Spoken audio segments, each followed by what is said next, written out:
উত্তর পূর্ব ভারত, আনুষ্ঠানিকভাবে উত্তর পূর্বাঞ্চল, যা ভারতবর্ষের একটি সুন্দর এবং প্রাকৃতিক সৌন্দর্যে পরিপূর্ণ একটি অঞ্চল, যেটি 8টি রাজ্য নিয়ে গঠিত: অরুণাচল প্রদেশ, আসাম, মণিপুর, মেঘালয়, মিজোরাম, নাগাল্যান্ড এবং ত্রিপুরা। সাধারণত সেভেন সিস্টার নামেই পরিচিত। আর আজকে আমাদের ডেস্টিনেশন ত্রিপুরার Agartala. Hello everyone, good morning. আজকে আবার একটা নতুন ভিডিওতে তোমাদের সকলকে জানাচ্ছি ওয়েলকাম। আজকে আমি যাচ্ছি ত্রিপুরা রাজ্যে, ত্রিপুরার আগরতলা যাব। আজকে আমার ট্রেন হচ্ছে 13173 আগরতলা কাঞ্চনজঙ্ঘা এক্সপ্রেস। আর আমি গতকাল রাত্রে বর্ধমানে চলে এসেছিলাম যাতে ট্রেন ধরতে সুবিধা হয়, সেই কারণে আমি বর্ধমান রিটায়ারিং রুমে ছিলাম। এই হচ্ছে বর্ধমানের রিটায়ারিং রুম। আর এর কস্ট যদি বলতে থাকি, আমার 12 ঘন্টার জন্য পড়েছে আমার 43 টাকা মাত্র। তো তোমরাও এখানে আসলে এখানে রিটায়ারিং রুম ইউজ করতে পারো।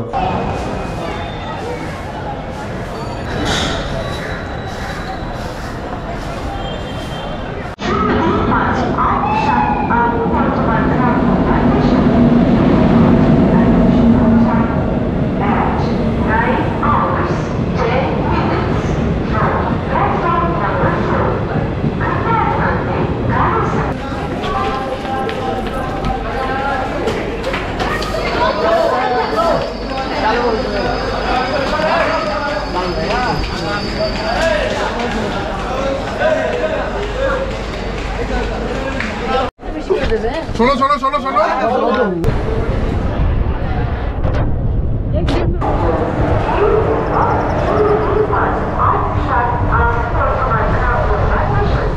বর্ধমান থেকে ট্রেন আমাদের ছেড়ে দিয়েছে। ট্রেন কিন্তু প্রায় আধ ঘন্টা লেটে আছে। আমাদের ট্রেনের ছাড়ার টাইম ছিল 8:24, সেই জায়গায় পুরো 9টায় ছেড়েছে গাড়ি। আর একটা কথা বলে রাখি, সেটা হচ্ছে এই কাঞ্চনজঙ্ঘা এক্সপ্রেস উইকলি বার মঙ্গলবার, বৃহস্পতিবার, শুক্রবার। আর আরেকটা যেটা গাড়ি যায় বাকি দিনগুলোতে, ওটা যায় শিলচর।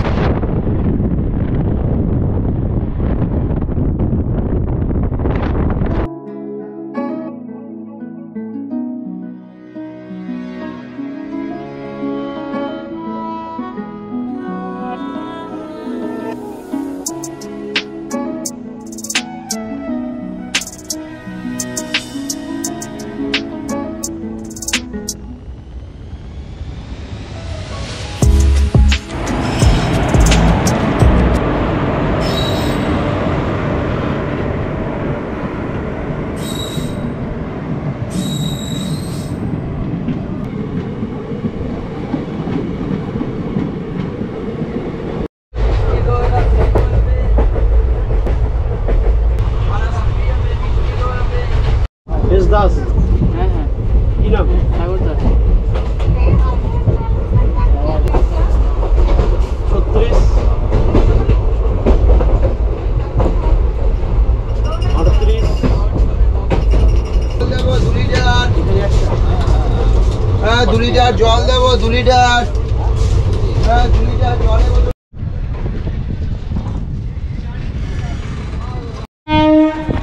তো আমরা এখন চলে এসেছি বীরভূম রামপুরহাটে। এটা হচ্ছে ওয়েস্ট বেঙ্গলের বীরভূম ডিস্ট্রিক্টে পড়ছে। আর তারাপীঠ যেতে গেলে আমাদের এখান থেকেই যেতে হবে। আর একটা কথা, সেটা হচ্ছে এই ট্রেনে কোনো প্যান্ট্রিকার নেই। আর আমাদের অনবোর্ড যে খাবার দিচ্ছে সেটা হচ্ছে সাইড প্যান্ট্রি থেকে। তো আমি দুপুরে লাঞ্চটা অর্ডার করেছি এখানে। ওরা যেটা বলছে সেটা হচ্ছে ভেজ মিল অর্ডার করেছি, ওরা বলছে 100 টাকা। এমনি নর্মালি রেলওয়ের হিসেব অনুযায়ী ভেজ মিল হচ্ছে 80 টাকা। তারপর আমি ওদের কাছে বিল চাইবো, তারপরে কি সিচুয়েশানটা হয় সেটা তোমাদের সাথে শেয়ার করবো।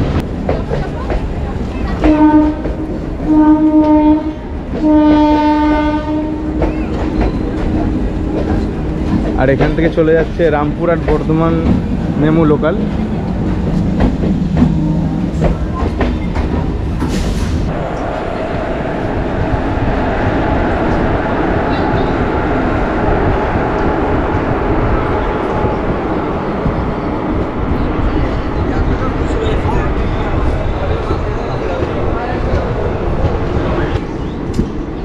रामपुरहाट আজিমগঞ্জ কাটোয়া এক্সপ্রেস।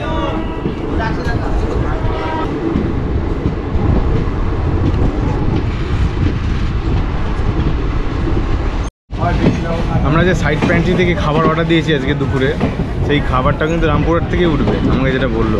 তো দেখা যাক, বিলটা আসুক বিলের ওপর তো পয়সা।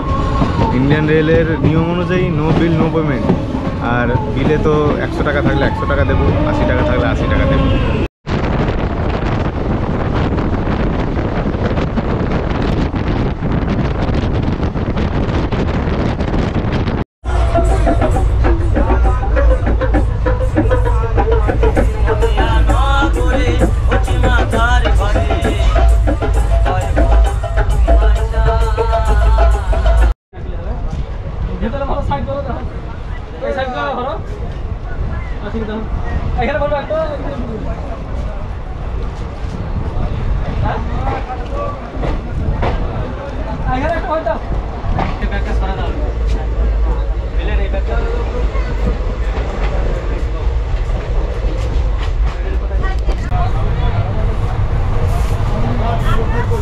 এখনো পর্যন্ত মোটামুটি মেনটেনেন্সের মধ্যেই আছে।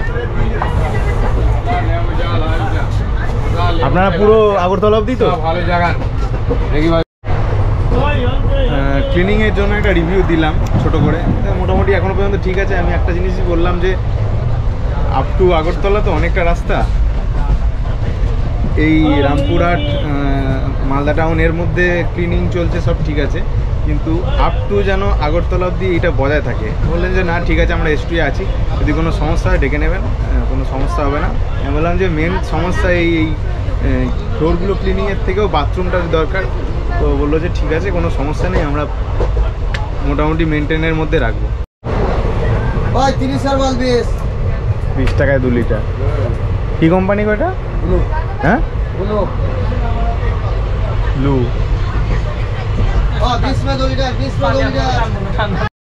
হ্যাঁ এখন হ্যাঁ আমার ছিল, দুপুরে খাবার চলে এসছে। বিলটা দিয়ে দাও। হ্যাঁ ঠিক আছে, তুমি বিলটা পাঠিয়ে দেবে, অসুবিধা নেই। ওদের কাছে বিলটা আছে, ওরা আসবে তখন বিলটা নিয়ে নিলে হতো না? না তুমি পাঠিয়ে দিও না একবারে টাকা, আমি একদম আগরতলা দিয়ে যাবো। হ্যাঁ বিল না দিলে তোমাকে আমি কী করে পয়সাটা দেবো? ম্যানেজার কি আছে সাইড পেন্ট্রি? ম্যানেজার আমাদের আমার অথরাইজেশনই নেই তোমাদের। দিয়েছিল, দেখো দেখি তোমাদের। মেন ব্যাপার হলো এই যেসব ট্রেনগুলোতে, এগুলো ইন্ডিয়ান রেলের যারা সিনিয়র অথরিটি রয়েছেন ওনাদের দেখা দরকার। যেসব ট্রেনগুলোতে সাইড প্যান্ট্রি রয়েছে, এরা বেশ কিছু অসাধু ব্যবসায়ী যারা রয়েছে, তারা মানুষকে কিভাবে ঠকাচ্ছে, সাধারণ মানুষকে, সাধারণ প্যাসেঞ্জারকে কিভাবে ঠকিয়ে তারা টাকা নিচ্ছে। তো এই ছেলেটার বক্তব্য হচ্ছে মেন যে এদের প্যান্ট্রি কার গতকাল থেকে চালু হয়েছে, সেই কারণে এরা বিল আনতে ভুলে গেছে। কিন্তু সাধারণ মানুষের জেনে রাখা দরকার, রেলে যে কোনো ধরনের খাবার যেগুলো আইআরসিটিসি প্রোভাইড করে, অথরাইজড ভেন্ডাররা প্রোভাইড করে, তাদের কাছ থেকে খাবার নিলে প্রত্যেকটা খাবারের বিল, মানে পাকা বিল নেওয়া দরকার। ভেজ মিল কা ওভার চার্জ কর রা হ্যায়, এরকম বিল হয় না আমাদের এটাই আছে।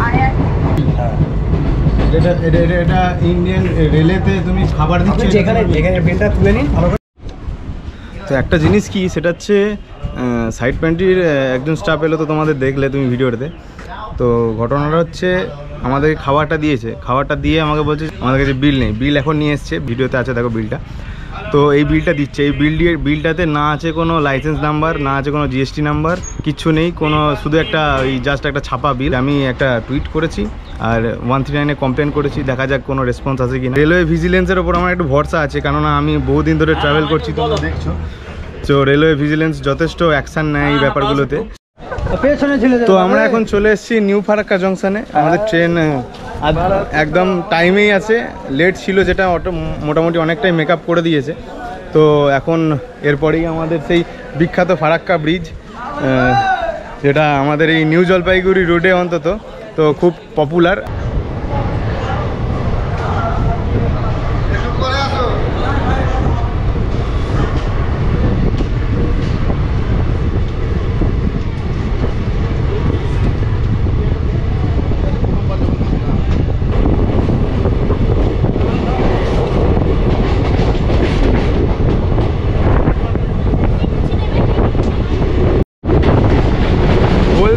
চলে এসেছি আমাদের সেই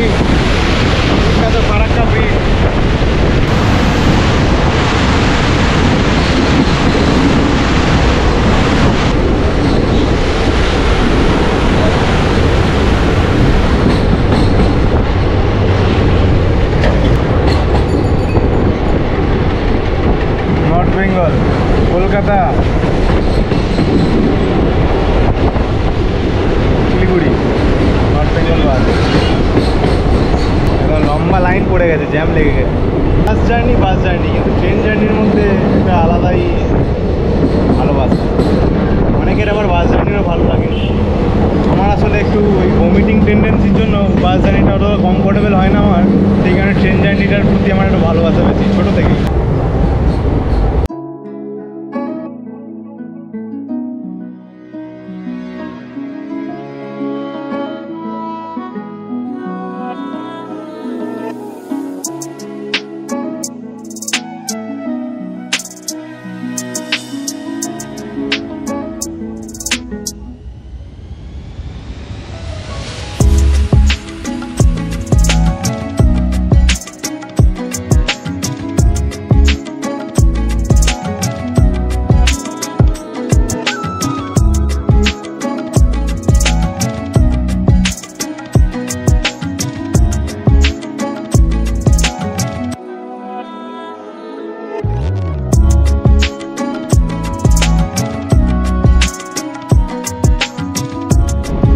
মালদার সেই বিখ্যাত আমের বাগান, যদিও এখন শীতকাল, গরমকালে আমটা পাই। গৌড় মালদা।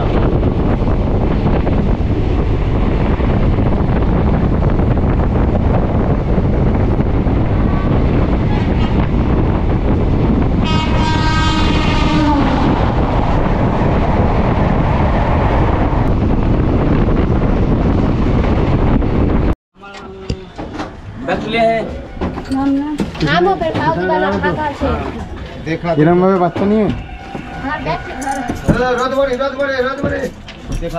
দেখা দেখি না, ফটাফট নিয়ে যাও, গাড়ি পাস করবে, গাড়ি পাস করবে থেকে ফটাফট যাও। বাচ্চা নিয়ে এরকম ভাবে ওরে বাপরে, শুধু এরকম ভাবেই নামছে চারিদিকে। ট্রেন তো খালি হয়ে গেল মনে হচ্ছে এরকম ভাবে। তো মানে রিস্ক নিয়ে নামে মানুষ, হ্যাঁ, ওইটুকু বাচ্চা নিয়ে। আর একটু পরেই হয়তো স্টেশন, সেখান থেকে একটু ঘুরে আসতে হবে বাচ্চা টাচ্চা নিয়ে এরকমভাবে।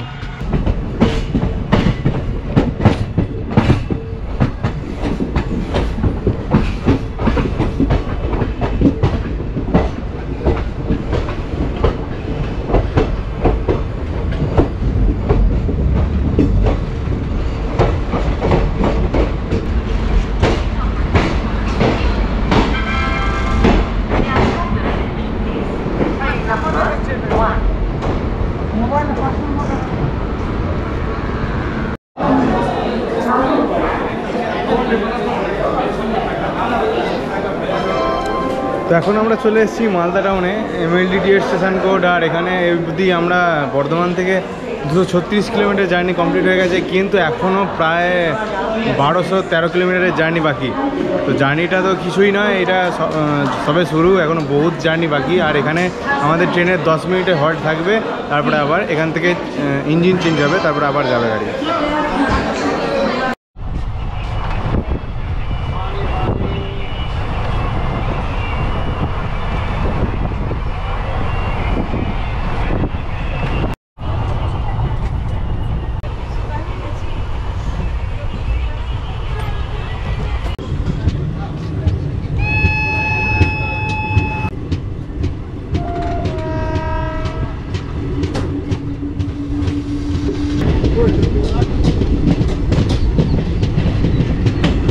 মুকুরিয়া জংশন।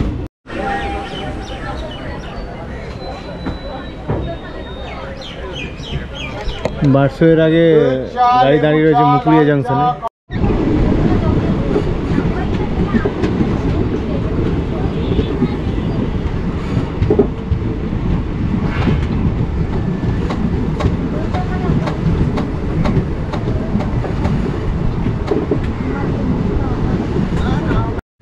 তো আমরা এখন চলে এসেছি বিহারের বারশোই জংশনে। এটা হচ্ছে নর্থ ফ্রন্টের রেলওয়ে, অর্থাৎ NFR জোনে পড়ছে। ডিভিশন হচ্ছে কাঠিয়ার, আর এর স্টেশন কোড হচ্ছে BOI।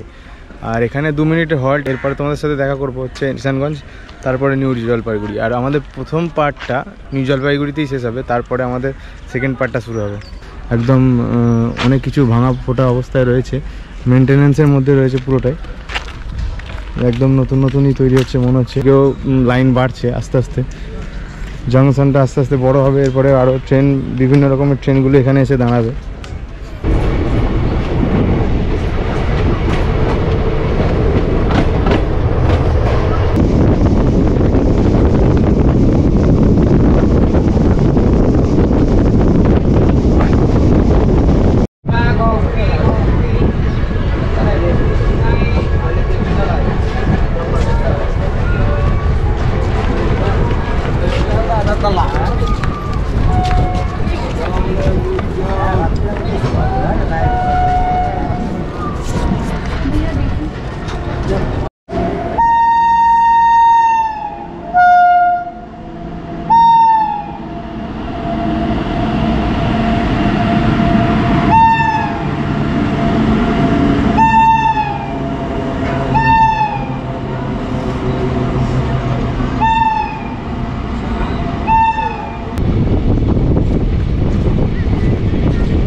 ধন্যবাদ। অনুগ্রহ করে শুনবেন 3